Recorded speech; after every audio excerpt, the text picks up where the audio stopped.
Hey, good afternoon to you. Mark Sett with HurricaneTrack.com here with a special video discussion. I am going lake effect snow intercepting, not chasing. I'm going up to the Great Lakes. I'm going to go up towards where Lake Ontario is.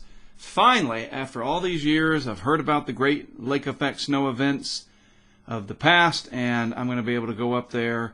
I'm going to get on a plane in a couple of hours, fly to Syracuse, rent a truck, bringing a bunch of equipment with me, the same type of equipment that we would use in a hurricane situation, remote cameras, some big measuring tape type things to show how deep the snow is getting. Normally we use those for storm surge measuring and showing how high water is getting in a flood situation, such as storm surge.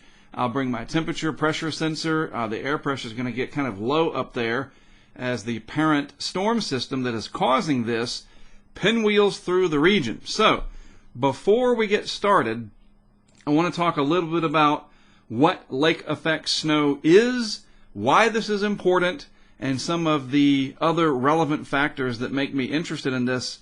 You know, I don't just go chasing storms for the heck of it. I have a deep interest. Weather affects us all. The geography of an area, where that area is located in relation to other things like these big Great Lakes, makes a big difference in the weather. Somebody said on our member chat just a little while ago that 100 miles can make a big difference. You get 4 inches of snow in one spot, 100 miles later you got 40 inches or whatever. So here are the Great Lakes. Here is Lake Ontario. These lakes, of course, left over from the last ice age when glaciers came in, scoured the earth in here and left these nice, fresh Great Lakes. There's Lake Erie, Lake Huron, and these freshwater sources normally would be frozen this time of year, but mostly they are not. Only about 9% or so ice cover, and it's all about the trajectory of the wind. How does the wind blow across one of these lakes? So that's what's so important about this, and this is where the setup for the area that we're going to be most interested in, which is right in here, and then probably a little bit farther to the south and west. But my bullseye is that area along the I-81 corridor between Pulaski and Watertown. We'll get into that in more detail in just a moment. But what the deal is how the wind comes across. When it's a short fetch like this, relatively short, you get lake effect snows on the south side, the lee side of the lake. This is the windward side over here, the leeward side over here. Now, when the wind comes across the Great Lakes, and in this situation, off of Huron and then across Lake Ontario like that, that cold, dense, dry air moving over the relatively warmer water source right here, which is the Great Lake of Ontario, Lake Ontario, it's able to wick up that moisture very efficiently.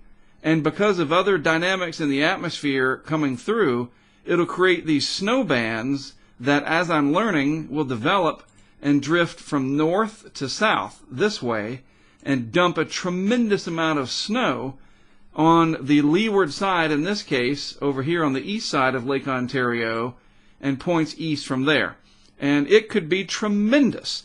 And it is because of the geographic setup that areas like Buffalo, they've had some historic lake effect snow events. Rochester has, Syracuse has.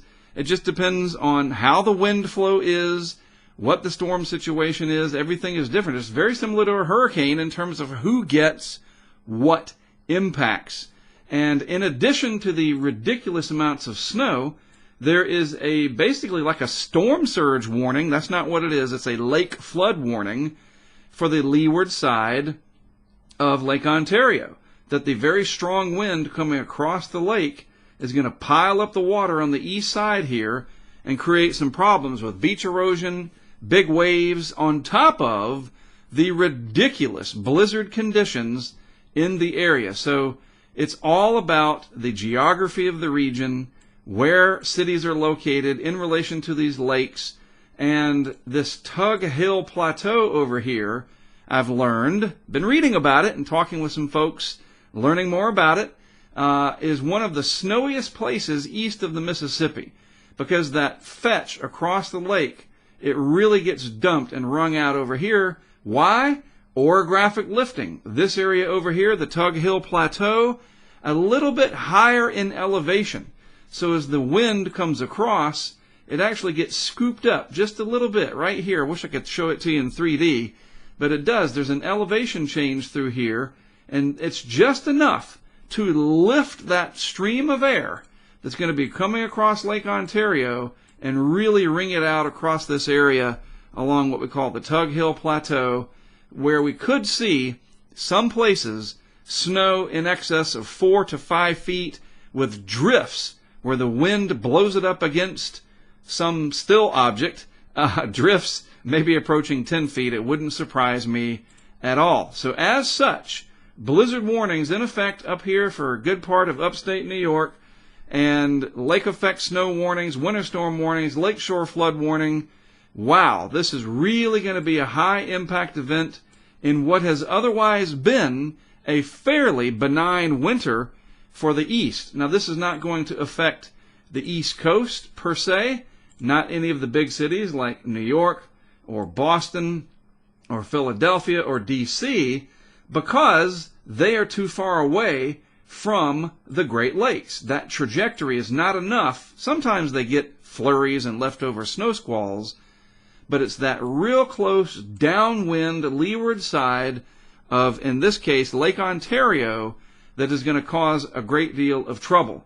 That northwest flow, after the low pressure area departs and moves off to the northeast, that flow around the northwest flow, will bring in moisture from these lakes, dumping it the heaviest in New York, as we've talked about, but then some snow all along the spine of the Appalachians. That northwest flow, energy coming in, gets wrung out over the Appalachians, and bam, you're going to get a few inches of snow across the spine of the Appalachians through the Carolinas, eastern Tennessee, the Virginias, and parts of western Pennsylvania. So looking at what different people are saying, some of these folks that I follow on Twitter, this guy right here, meteorologist and physical geography, woohoo, go geography, instructor, and so he knows what he's talking about, and he's just outlining some of the issues here. These are some of the models that we're looking at and some of the snows. Look at that. It's really showing up well. That is the Tug Hill Plateau that the model, quote unquote, knows that the fetch coming across Lake Ontario will be such that it gets wrung out here across the Tug Hill Plateau, and bam, you're going to see some ridiculous snow amounts starting later tomorrow, Thursday, and through Friday. And now here's what really illustrates that this is high-resolution computer modeling. There's that streamer that I'm talking about. We'll stop the animation here. Oh, I got to click on it first. And that's the streamer of moisture coming across Lake Ontario. There's the lake right there. Here's New York. And it comes right across there. Again, most of the lake is unfrozen. And so it's real easy for the dynamics of the atmosphere to create this band right through here of lift in the atmosphere and moisture, and the cold temperatures, all of that comes into play. It's going to get really cold after the storm moves by, and it's going to dump a tremendous amount of snow. Maybe if it gets convective enough, we could see some thunder snow. That would be really interesting. Another perspective, the Weather Channel's Jackie Jarris. Here it is, indicating only 9% ice cover on the Great Lakes. That's crazy low. Is that part of the climate change that we hear so much about? Global warming, whatever you want to call it. Well, I can't point to this as being a cause of that. You know, you can't put your finger directly on it, but that is really weird that in late February, only 9% of the Great Lakes are covered in ice. Why is that important? Because think about, and this is an extreme analogy, a hot cup of coffee, hot cocoa, whatever the case may be, a hot cup of water, and you see the steam coming off the top. If that water was frozen, if you took a hot cup of coffee versus a frozen mug of coffee or water or whatever, which one's going to be evaporating the most moisture off the surface? The hot cup. Even the warm cup, you wouldn't see it as much. That's why I'm saying hot, so you can see those little streamers of moisture. Now imagine blowing across that, and that is the wind on the backside of that low, blowing across the Great Lakes there, in this case Lake Huron and then Lake Ontario, scooping up that moisture from the mostly unfrozen lake, and bam, it'll dump it on areas downwind from there. And this could be very, very, very substantial. So looking at the GFS, just to give you an idea of what's happening, this is my target area right here, again in upstate New York. And if you look at the 12Z run, the storm goes by, pressure's down in the low 980s. It's the initial storm. Don't even really worry about that. Boy, I'm going to get to Syracuse just in time. I'll talk about my plans in just a moment. But the initial storm goes by, the low pressure moves out, and you look at the blues in there, you're like, yeah, most of the heavy stuff's there, Mark, overnight, tonight, and through tomorrow. Yeah, it is, but it's that localized mesoscale to microscale right there. That's the streamer that comes across, getting picked up on the global model there. The return flow around that storm as it exits off into Canada, the storm itself's way up here, but that flow, the wind, just the wind alone is going to be enough to create massive amounts of snow, mainly up here, closer to the Pulaski area and the Tug Hill Plateau, and a little bit of it down here closer to Buffalo and that region. So high impact for those that it affects. For those elsewhere, for example, New York City, nothing. Boston, nothing. Colder, but nothing. DC, nothing. But look, then there's the northwest flow, that energy and the moisture running into the Appalachians, and you're going to wring out a little bit of snow cover there as well, where they desperately need it for a variety of reasons. Snowpack for skiers, the economy, all sorts of stuff. So my plan is to fly to Syracuse. My flight leaves in just a few hours. I'll rent a vehicle, drive up here. We need to actually zoom in a little bit so we can get some more detail. I'll drive north, and my hotel is going to be over here in Altmar, however you say it. The Weather Channel's Chris Bruin will also be there. I'll be sharing whatever live feeds that I've got going with the Weather Channel, and of course with our patrons and our HurricaneTrack insiders. And then I'm going to try to play this area over here tomorrow, setting up some cameras over here.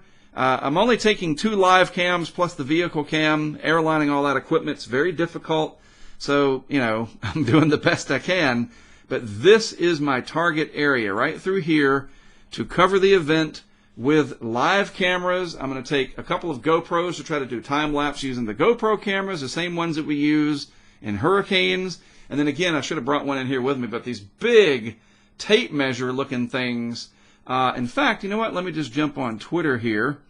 I believe that I put a picture of it when I was replying to somebody from the Weather Channel. Let's see. Come on, tweets and replies. There it is. Da-da-da. I thought I did. Did I? Maybe I didn't. Oh, that's a bummer. Well, trust me, the tape measure thing is about 8 inches wide, 10 feet tall, bright yellow with black lettering. I designed them in Photoshop several years ago for storm surge markers, flooding markers. And we're going to set this up and see how high the snow gets. That's going to be challenging, but we're going to do the best we can. So that's my plan. I'll be up there through Saturday, fly home Saturday evening. I will post updates on Patreon and our HurricaneTrack Insider site. Again, the live video also will be shared with my partner, the Weather Channel. I love working with them. Hey, I grew up with the Weather Channel, so it's what an honor to be able to have my feeds on their network. So there's the plan. All right, love to hear from you. If you're from that area, you have any experience with lake effect snow, hit me up in the comments on YouTube or on Patreon in our comment section or direct messaging or on Twitter. Love to hear all about your experiences and what I might expect. All right, so there you go. Winter storm coming up, lake effect snow coverage. I'm on it. I'll be flying up in just the next couple of hours. Mark Sudduth, HurricaneTrack.com, off-season, snowstorm, lake effect snow, blizzard. Here we go. I'll talk to you later on.